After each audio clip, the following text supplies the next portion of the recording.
तो हम लोग डिजाइन जो कंसिडरेशन पढ़ रहे थे बाबू, तो उसमें क्या था कि अगर हम लोग वायर का सिलेक्शन कर रहे हैं, तो वायर का सिलेक्शन कर रहे हैं तो किस बेसिस पे सिलेक्शन कर रहे हैं, इन सब चीजों को लिखना ना होगा थोड़ा सा, या नहीं लिखना होगा? हम्म, क्या बोल रहे हो?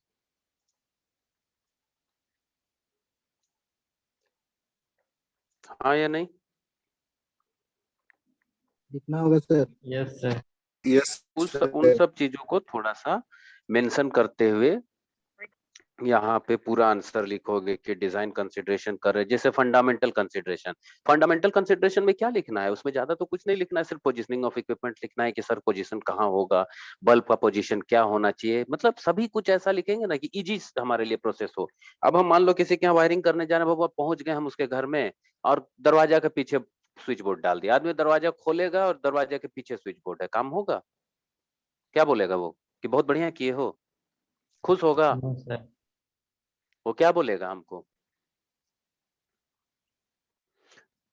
क्या बोलेगा वो आदमी? अगर मान लो हम किसी को ऐसा उल्टा सीधा काम करके दे दे, दरवाजा खोलते साथ एकदम दूसरा सामने जो दूसरा दीवार है उस पे स्विच बोर्ड है, शुरू में तो उसको समझ में नहीं आएगा, लेकिन जब धीरे धीरे रहने लगेगा, उसको यूज करेगा, प्रॉब्लम में आएगा, तब वो आदमी हम लोगों का मतलब वो तब हमको लोगों को क्या बोलेगा कि देखिए आप कैसे वायरिंग करते, तो क्या पॉसिबल है फिर से हम उसको नया वायरिंग करके दें? पॉसिबल है? रिप्लाई दो। क्या ऐसा कर पाना नो हमारे सर। लिए पॉसिबल है? ऐसा कर पाना बिल्कुल से पॉसिबल नहीं होगा कि उसका फिर चार्ज बोलोगे तो वो तो मार के भगाएगा हम लोग को घर से कि भैया एक बार तो हम पैसा दे चुके हैं, बार बार क्या बना लिए, गलती आपकी है, आप इसको बिगाड़ो या सुधारो। सही करके दीजिए। हम्म, क्या बोलेगा वो?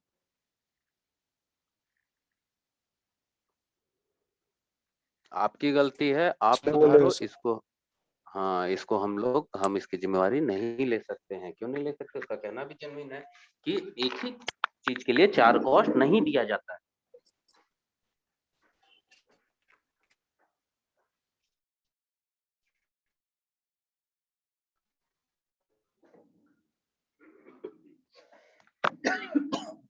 ठीक है, तो ये सब चीजों को डिजाइन कंसिडरेशन में यही हमको देखना है कि पोजीशनिंग ऑफ इक्विपमेंट हम कहाँ रखेंगे, हम कहाँ कैसे इंस्टॉल करेंगे, क्या पाथ फॉलो करेंगे, तो इन सब चीजों को पोजीशनिंग ऑफ इक्विपमेंट में आप लोग दिखा सकते हैं।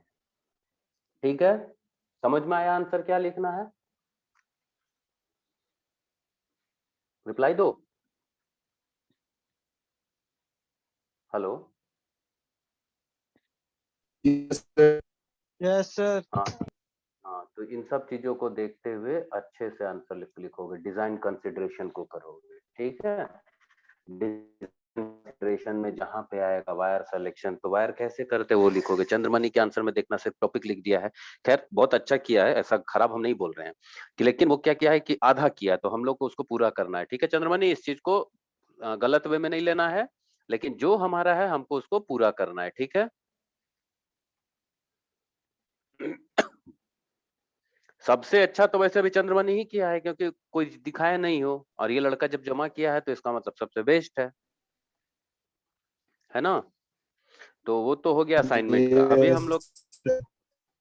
ट्रांसफार्मर चल रहा था ना मशीन में, थोड़ा सा ध्यान से देखना है ना ट्रांसफार्मर। अच्छा, लेंज लो हमको कोई बताया था, नहीं याद है? कोई किसी को याद है लेंज लो क्या होता है?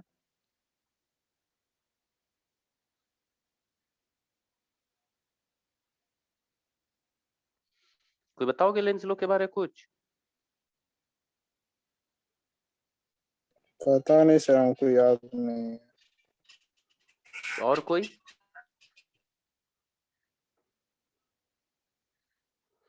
पहले पढ़े हो, बताओ क्या है चंद्रमणि?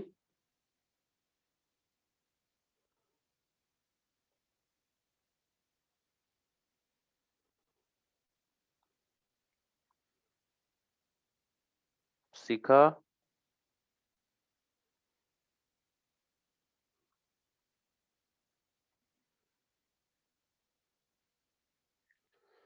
अरे अनम्यूट तो करो, कम से कम नाम बोल रहे हैं तो। दीनबंधु। यस हाँ शिखा बोलो, क्या है लेंस लो?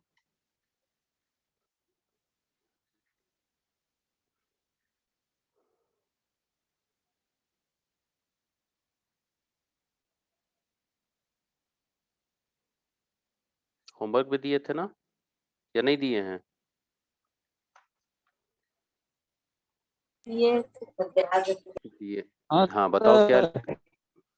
क्या है, किसको याद है? चंद्रमणि बोलो क्या है लेंस लो? सर हम हॉस्पिटल से सर। हॉस्पिटल में है तो सर अभी लेंस लो वहां बोलना हॉस्पिटल में से। है। अच्छा चलो ठीक है, और कोई इसके अलावा जो इसको याद है? किसी को भी? शिखा बोलो, याद है, तुम लिखी है ना, बोलो क्या लिखी हो लेंस लो?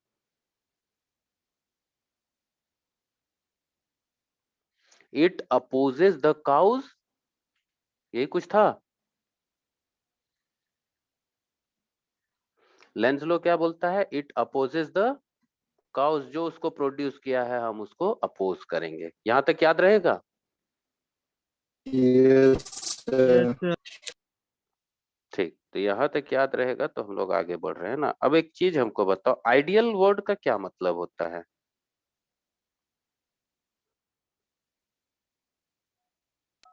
सर साधारण। आइडियल का मतलब साधारण होता है। हम्म, हम सर एकदम बोलेंगे एक परफेक्ट। परफेक्ट। सही में बहुत सही आंसर है कि एकदम से परफेक्ट। तो आइडियल कहने का मतलब है, परफेक्ट वर्ड जो होता है वो रियल में एग्जिस्ट तो करता नहीं है, कोई भी चीज परफेक्ट होता नहीं है, ठीक है। इसको हम लोग सिर्फ क्या बोले, हाइपोथेटिकल वर्ड है, लेकिन कोई भी चीज को परफेक्ट होता नहीं है। एक परफेक्ट स्टूडेंट कहने का मतलब है कि भाई वो टाइम पे अपना काम करे, टाइम पे वो असाइनमेंट करे, 100% मार्क्स लाए, यही चीज होता है ना कि स्टूडेंट से एक्सपेक्टेशन। हाँ या नहीं? Yes sir. यस सर, चलो बहुत बढ़िया। तो एक ट्रांसफार्मर से अगर हम बोलेंगे, एक आइडियल ट्रांसफार्मर, ठीक है।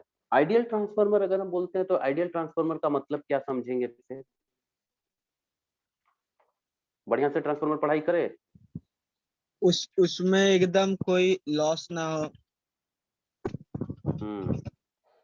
किसका आंसर था? सर जितना इनपुट मिले देंगे उतनी आउटपुट निकले। इन आउटपुट उतना मतलब यहाँ तुम बोलना चाह रहे हो लॉसेज यहाँ पे जीरो हो, यही है ना? जीरो। Yes 0% sir. लॉस हो।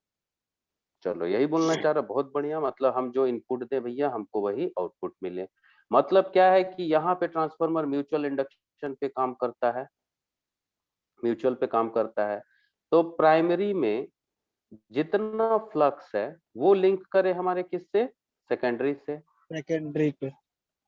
ठीक, यहाँ पे आयरन लॉस और कोर लॉस ना हो, तब iron zero. Loss core loss नहीं हो, जीरो। यही चीज होगा तब जीरो हो। चलो जीरो हम लिख देते हैं भाई, जीरो बोल रहे हो तो iron loss core loss zero हो, जितना फ्लक्स हमारा म्यूचुअल है। मतलब फिर दूसरा है कि परमेबिलिटी, कोर का जो परमेबिलिटी है सभी जगह कॉमन कांस्टेंट परमेबिलिटी हो, कहीं कम ज्यादा ना हो, यही एक आइडियल ट्रांसफार्मर कहलाएगा।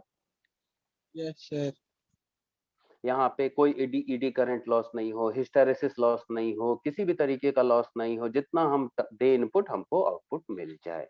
लेकिन हम बार बार बता रहे हैं कि ये जो बात कहने का है, परफेक्ट वर्ड की बात किए या आइडियल वर्ड की बात कर रहे हैं, ये प्रैक्टिकली एग्जिस्ट नहीं करता नहीं है। करता है। प्रैक्टिकल इसका एग्जिस्टेंस नहीं है। क्यों नहीं है? क्योंकि यहाँ लॉसेस होगा, ठीक है, बहुत मिनिमम लॉस होगा लेकिन होगा। अब एक चीज हमको थोड़ा सा इंटीग्रेशन किसको पता है? Differentiation integration.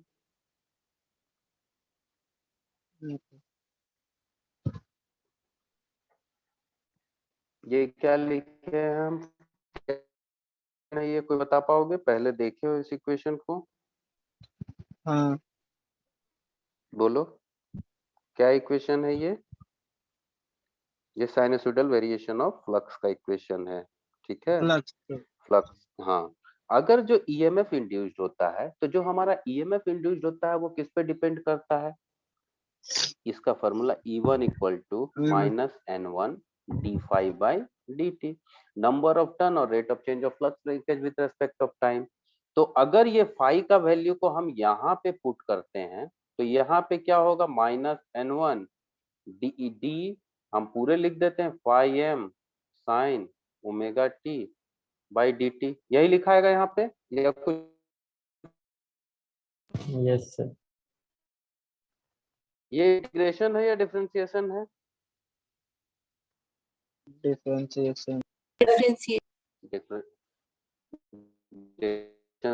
हम यहाँ कर सकते हैं -n1, यहाँ पे फाई m का होता है डिफरेंशिएशन, होगा या साइन ओमेगा t का होगा?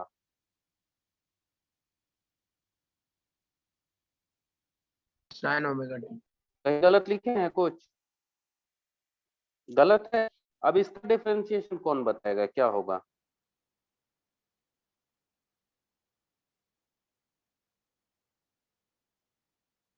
जल्दी बताओ।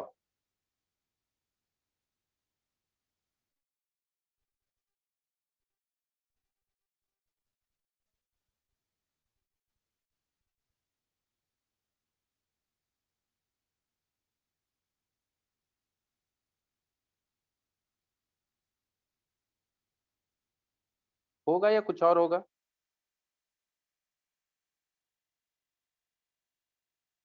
क्या हो गया, मेरी आवाज नहीं आ रही है? सही है सर, यही होगा, यही होगा। sin omega t cos omega।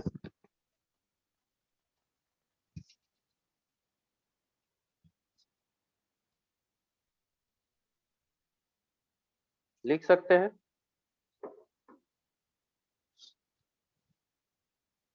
लिख सकते हैं, कोई दिक्कत है इसमें? नो सर, नो सर, नहीं, नहीं लिख सकते हैं? लिख लिख सकते हैं लिख सर, सकते हैं। तो यहाँ पे देखिए एंगल जो π/2 का वैल्यू क्या होता है, कितना डिग्री? 90 डिग्री, पाई का वैल्यू 180 180 90 डिग्री। माइनस में है, यहाँ पे देखो माइनस साइन है तो -90 डिग्री मतलब लैग करेगा, +90 डिग्री होता है तो लीड करेगा। ठीक है, लीड करेगा, इतना याद रहेगा, इसमें कहीं कोई दिक्कत है? सर ये क्या लिखा, -n1 उसके बाद ओमेगा m से पहले, मतलब फाई m से पहले। ये हाँ हाँ, ओमेगा, ओमेगा, अरे यार कॉस, इसका जब तुम d साइन ओमेगा टी करोगे तो ओमेगा साइन ओमेगा टी नहीं आएगा? आएगा नहीं आएगा डिफरेंशिएशन में? Yes sir. अब देखो ये अगर हम यहाँ पे E2 की बात करेंगे तो यहाँ क्या चेंज होगा, n2 omega phi m sine omega T minus π/2, ये हो जाएगा हमारा किसके लिए, तो E2 के लिए, मतलब जो induced EMF primary secondary winding. यहाँ तक किसी को कोई प्रॉब्लम है तो बोलो।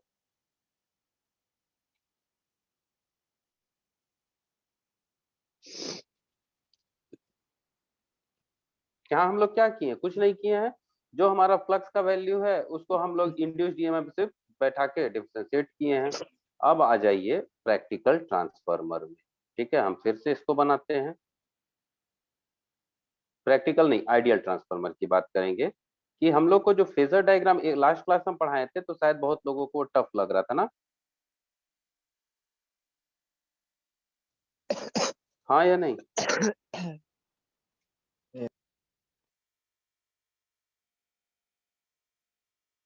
कुछ सवाल हम पढ़ा चुके हैं, कुछ सवाल यहाँ पूछेंगे और जिसको आता होगा तुरंत जवाब दोगे। ठीक है, चलो हम एक काम करते हैं ना, यहाँ प्रैक्टिकली मान लेते हैं कि दोनों n1 n2 बराबर है। यहाँ पे हम साइन वेव दिए, साइन वेव दिए, यहाँ पे हम करंट सब फ्लो होगा, कुछ करंट फ्लो होगा, होगा या नहीं होगा? होगा, प्राइमरी वाइंडिंग में कुछ करंट फ्लो होगा, तो हम इसको IM नाम देते हैं। तो IM और N1, IM N1 कुछ फ्लक्स प्रोड्यूस करेगा। ये जब करंट यहाँ पे फ्लो करेगा N पे तो यहाँ कुछ फ्लक्स फॉर्मेशन होगा कोर में, होगा या नहीं होगा?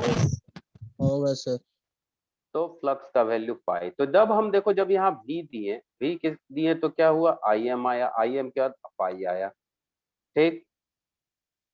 फाई आया, इसके पहले क्या आ जाएगा हमारा, फाई के पहले ईएमएफ इंड्यूस्ड होगा, फिर यहाँ फ्लक्स होगा।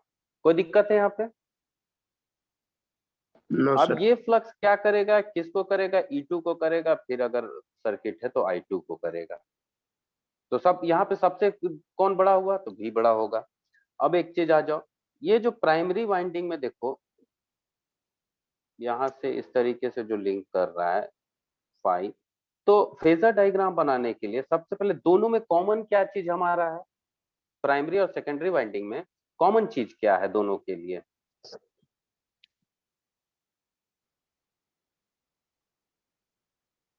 कौन सा ऐसा चीज है जो प्राइमरी में भी और सेकेंडरी में भी सेम चीज है? Flux sir, flux flux flux है। सभी को समझ में आ रहा है? यहाँ जो फ्लक्स जनरेट हो रहा है देखो, यही फ्लक्स आके सेकेंडरी के वाइंडिंग में लिंक कर रहा है। तो फ्लक्स है, तो फ्लक्स को हम क्या करते हैं, यहाँ पे एक लाइन रेफरेंस ले लेते हैं। क्या कर दिए, फाई एम। कोई दिक्कत है? किसी को यहाँ कोई दिक्कत है समझने में तो बोलो अभी। नो नहीं ना? तो अब आ जाइए आगे बढ़ते हैं।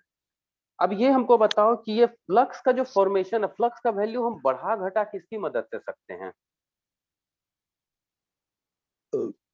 वाइंडिंग से। वाइंडिंग तुम हर बार चेंज कर, वाइंडिंग की मदद से बहुत बढ़िया, कहीं कोई दिक्कत नहीं।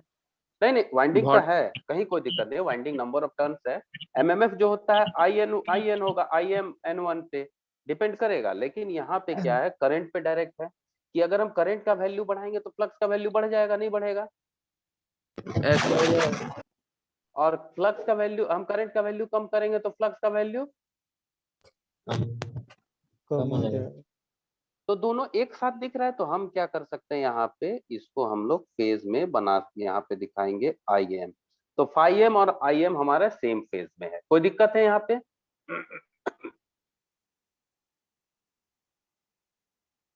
कोई दिक्कत है? No sir.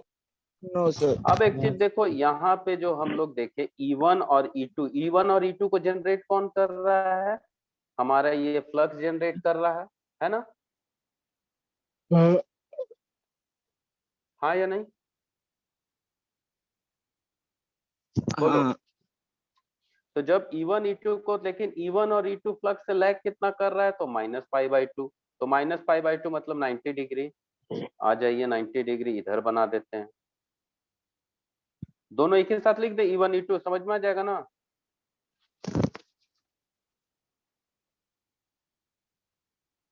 कोई दिक्कत है? दोनों हमारा लैग कर रहा है, दोनों फेज में E1 E2, ठीक है। कोई दिक्कत यहाँ तक तो बोलो।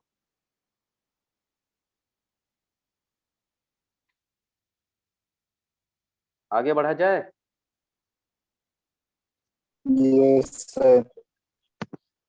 अब यहाँ पे क्या है, जो हमारा V1 है, V1 को देखो, यहाँ पे क्या है, E1 जो प्रोड्यूस होगा, यहाँ पे E1 ये क्या करेगा, V1 को अपोज करेगा। अपोज करेगा तो कैसे होगा, मतलब अपोज करने के लिए क्या होगा, एकदम उसके अपोजिट डायरेक्शन में खड़ा होना होगा। तो यहाँ पे ले बना दो V1, ठीक है। कोई दिक्कत है यहाँ पे?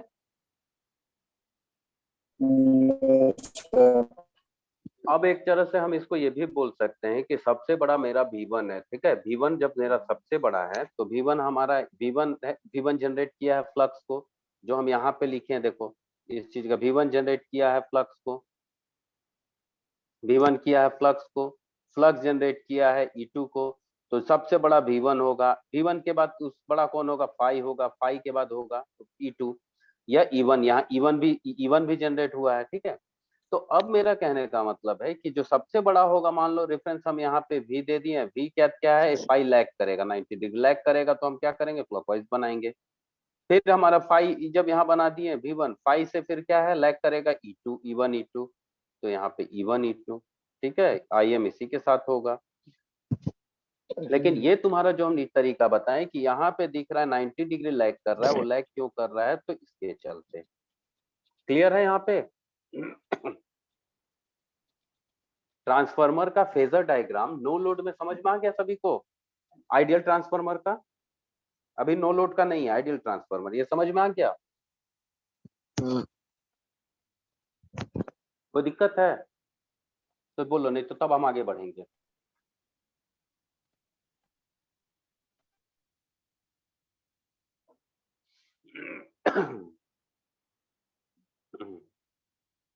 बोलो। नहीं है सर दिक्कत कोई। सर नहीं सर, पूरा क्लियर नहीं हो रहा सर। कहाँ से नहीं हो रहा है बोलो? सर वो E1 और E2 से। E1 और E2 से क्या नहीं क्लियर हो रहा है?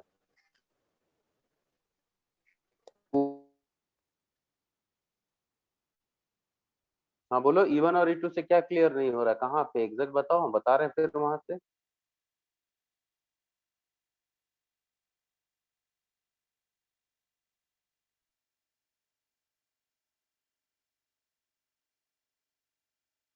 मतलब भी कैसे आया वो नहीं समझ में आ रहा है, या E1 E2 कैसे आया वो नहीं समझ में आ रहा है?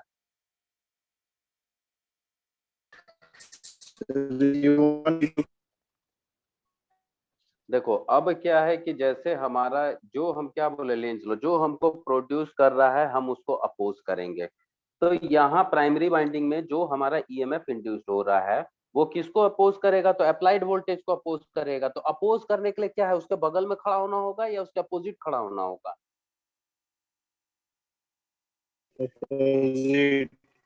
अपोजिट खड़ा होना होगा तभी अपोज करेंगे। तो इसीलिए हम क्या किए, E1 हम दिखा दिए, तो E1 का जस्ट मिरर इमेज बना के V1 दिखा रहे हैं कि V1 हमारा उसको अपोज कर, E1 जो हमारा है V1 को अपोज कर रहा है, या E2। क्लियर है अब? Yes sir. लेकिन होता क्या है, आइडियल, कभी आइडियल, ये तो मेरा आइडियल का केस है, नो लॉस का कंडीशन है, कहीं कुछ भी नहीं हो रहा है। लेकिन होता क्या है कि जो हमारा ट्रांसफार्मर है अगर मान लो नो लोड में भी चलता है तो उसमें कुछ तुम्हारा लॉसेस होता है, आयरन लॉस हुआ या कॉपर लॉस हुआ। आयरन लॉस तो यहाँ पूरा होगा, लेकिन बहुत ज्यादा मतलब जो हमारा ट्रांसफार्मर अगर नो लोड पे भी चल रहा है तो यहाँ आयरन लॉस होगा। ठीक है, आयरन लॉस जो होगा तो हमको उसको दिखाना होगा, तो वो कहाँ से ड्रॉन करेगा? तो हमारे प्राइमरी से करेगा, जो कि V1 से ड्रॉन करेगा, V1 के साथ होगा। तो यहाँ पे हम एक बनाएंगे आई, इसका नाम क्या दिए हैं, M दिए हैं ना, तो इसको हम IW कर देते हैं। ठीक है, IW हो गया। ये जो IW है इसको हम लोग बोलते हैं एक्टिव और वर्किंग और आयरन लॉस कंपोनेंट। क्या बोलते हैं? जो IW है एक्टिव या वर्किंग या आयरन लॉस कंपोनेंट। ठीक है, और ये जो मेरा IM है जो हम पहले दिखाए थे उसको बोलते हैं मैग्नेटाइजिंग कंपोनेंट, और ये वाटलेस होता है। IM मेरा क्या है, मैग्नेटाइजिंग कंपोनेंट। ये क्या होता है हमारा, वाटलेस होता है। कोई दिक्कत यहाँ तक? तो अब क्या है कि यस सर। पैरेललोग्राम लो ले, यहाँ पैरेललोग्राम बनाइए। यहाँ पे करंट के लिए डाल दो I0। यहाँ से होगा मेरा, ये एंगल को हम ले लेते हैं फाई 0 ही कर दो जब I0 है तो ये मेरा इस समय में बहुत minimum amount of current drawn करेगा जो कि हमारा I0 है। ठीक है, तो ये समझ में आया सभी को? ये हो गया नो लोड का हमारा फेजर डायग्राम। सॉल्यूशन करना होगा तो यहाँ पे हम लोग क्या करते हैं, IW I0 cos phi 0, IM equal to हो जाएगा I0 sin फाई 0। कोई दिक्कत इस पे? सभी को समझ में आया? Yes sir. और टोटल I0 का वैल्यू क्या हो जाएगा?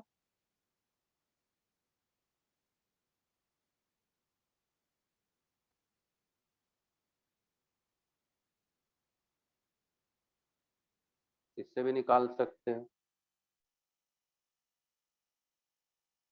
ठीक है, और यहाँ पे जो हमारा नो लोड प्राइमरी करंट जो I0 है वो बहुत ही स्मॉल होता है। ठीक है, फुल लोड करंट के, फुल लोड करंट का ये 1 से 2% होता है। I0 हमारा 1 से 2% होता है फुल लोड करंट का, बहुत कम होता है। कोई दिक्कत यहाँ तक? No, sir. समझ में आ गया? तब हम आगे बढ़ेंगे I2 के बारे। अब हम करंट जब लोड ट्रांसफार्मर में लोड देंगे उस कंडीशन पे आएंगे फिर।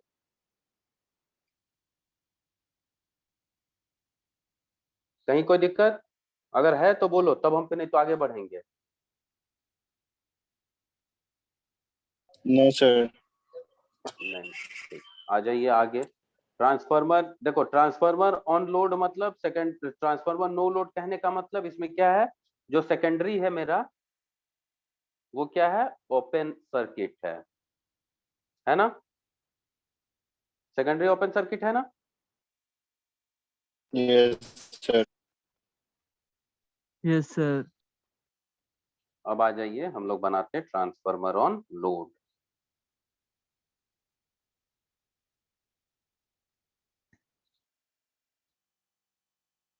समझ में आ रहा है बढ़िया से?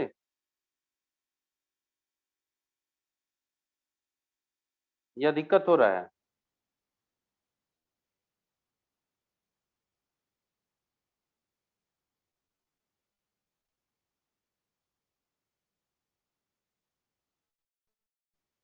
कोई रिस्पांस नहीं आता है बाबू।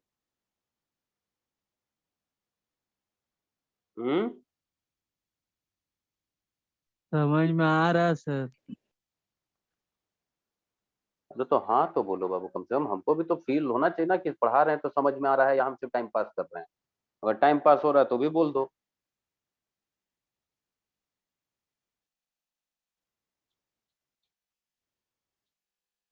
आज जो पढ़ाए हैं बढ़िया से बुक से पढ़ोगे, नहीं समझ में आता है तो हमसे बोलोगे, हम बताएंगे, लेकिन हमको इसमें जवाब चाहिए।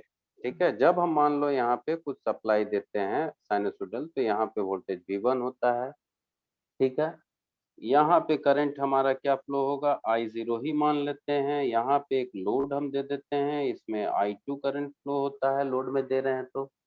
ठीक है, अटेंडेंस को भी भेज देना। Yes, sir. देखो अब थोड़ा सा यहाँ से ध्यान से सभी को समझना, जब यहाँ पे I0 करंट हुआ तो यहाँ 5 फ्लक्स फ्लो करेगा, हाँ या नहीं? Yes, sir. हाँ 5 फ्लक्स फ्लो किया, ये 5 फ्लक्स कट करेगा यहाँ पे इस करंट, इसको कंडक्टर N2 को कट करेगा, Yes, sir. 5 N2 को कट करेगा, 5 किसको कट करेगा, N2 को कट करेगा। ठीक है, कट करेगा तो यहाँ EMF इंड्यूस्ड होगा, E2 होगा। Yes, sir. E2 होगा तो यहाँ लोड कनेक्टेड है तो हमारा I2 करंट फ्लो होगा, I2 स्टार्ट करेगा फ्लो करना, हाँ या नहीं? हाँ Yes, sir. अब जब मेरा I2 को, अब यहाँ थोड़ा सा मेन कंसेप्ट समझना, I2 भी अपना एक फ्लक्स प्रोड्यूस करेगा, यहाँ पे N2 में एक अपना फ्लक्स प्रोड्यूस करेगा जिसको हम phi2 नाम दे सकते हैं। हाँ करेगा, Yes, क्योंकि sir. करंट फ्लो हो तो रहा है इसका उसमें भी। डायरेक्शन, इसका डायरेक्शन क्या होगा कि इसका डायरेक्शन होगा, इस ऐसा डायरेक्शन होगा कि ये अपोज करेगा मेन फ्लक्स फाई को, हाँ या नहीं? Yes, yes, sir. हाँ हाँ अकॉर्डिंग टू लेंज लॉ ये क्या करेगा, इस मेन फ्लक्स फाई को अपोज करेगा। Yes, sir. हाँ अपोज करेगा तो ये क्या होगा, हमारा फाई वीक होगा, वाई वीक होगा तो ये क्या करेगा, एक्स्ट्रा करंट ड्रॉन करेगा, कहां से, V1 से ड्रॉन करेगा एक्स्ट्रा करंट। हाँ तो कितना करंट एक्स्ट्रा ड्रॉन करेगा,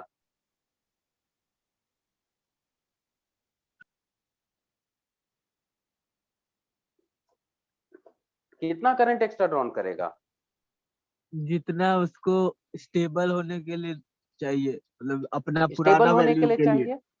हाँ, पुराना वैल्यू स्टेबल होने के लिए चाहिए, बहुत बढ़िया जवाब है, एकदम यही सुनना था। पुराना वैल्यू मतलब यहाँ पे पुराना वैल्यू कांस्टेंट था, कांस्टेंट वैल्यू था फ्लक्स का हाँ आने के लिए। भाई तो कितना वैल्यू चाहिए, कौन सा ऐसा टर्म है जो उसको डिस्टर्ब कर रहा है, उसका वैल्यू क्या है, उसको फाइव टू डिस्टर्ब कर रहा है। I2 डिस्टर्ब I2 डिस्टर्ब कर रहा है या I2 डिस्टर्ब कर रहा है? उसको फाइव को डिस्टर्ब कर रहा है फाइव टू, लेकिन I2 के कारण फाइव टू I2 के कारण फाइव टू ये- डिस्टर्ब हो रहा है, फाइव टू जनरेट हो रहा है, हाँ। तो डिस्टर्ब कौन कर रहा है? I2 कर रहा है ना, हाँ यस I2 कर रहा है। तो कितना करंट एक्स्ट्रा ड्रॉन करना होगा, जल्दी बोलो। I2 का वैल्यू जितना है I2 उतना। में जितना I2 का वैल्यू जितना है तो I0 plus I2 I2 dash नाम दे देते हैं, जब दाम दिए तो I2 डैश इतना करंट ड्रॉन करना होगा, हाँ या नहीं? हाँ हम्म यस यस सर। सर तब तो अगर I2 तब ना इस फ्लक्स को न्यूट्रलाइज करेगा और मेरा फ्लक्स कांस्टेंट की वैल्यू में आ जाएगा, हाँ या नहीं? Yes sir. बात समझ में आया हम क्या बोले कि तुम यहाँ पे जो फ्लक्स है, जो फाइव टू जनरेटर I2 के चलते फाइव टू बना, five two oppose main flux को करेगा, मेन फ्लक्स वीक होगा तो क्या करेगा? एक्स्ट्रा करंट ड्रॉन करेगा सप्लाई से। कितना एक्स्ट्रा करंट ड्रॉन करेगा? I2 के वैल्यू के बराबर एक्स्ट्रा करंट ड्रॉन करेगा, है ना?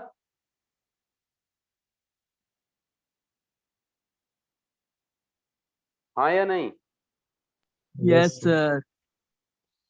तो यहाँ पे देखो तीन लोड की बात करेंगे अब हम लोग। तीन लोड क्या क्या होता है, किस तरीके का तीन लोड होता है?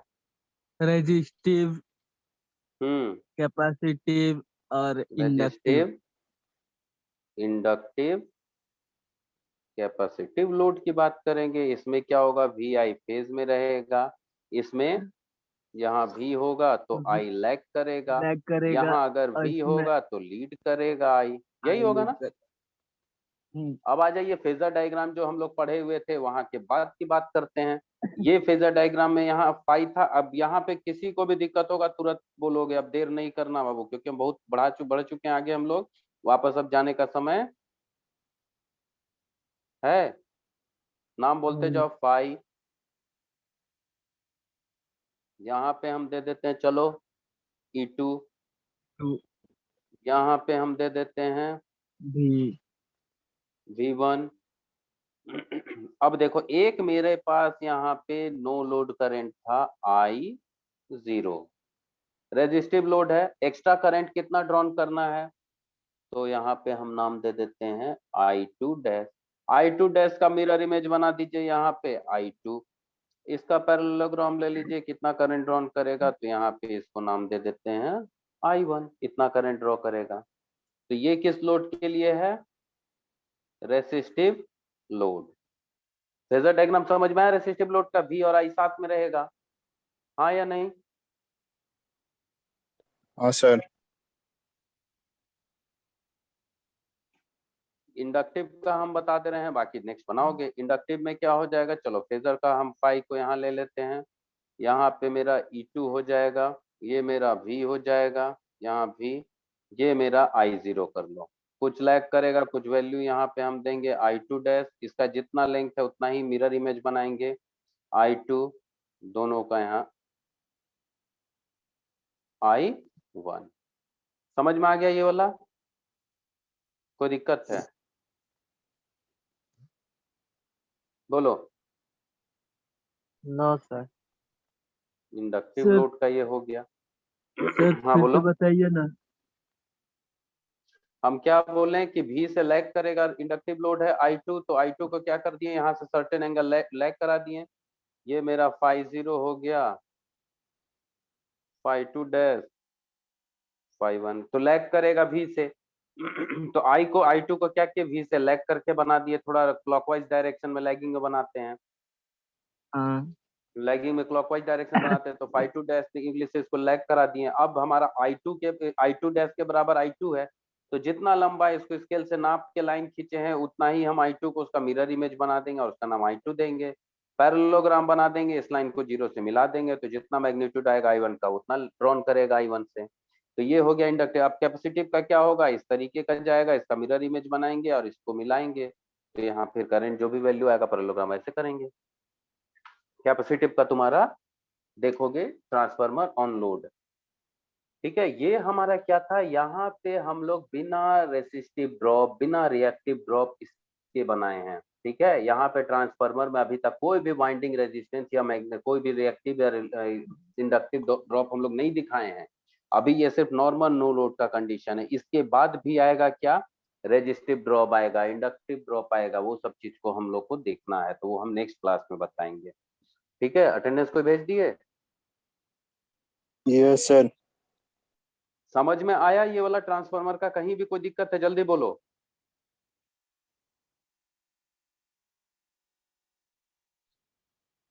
No sir. सभी को समझ में आया? रंभा समझ में आया?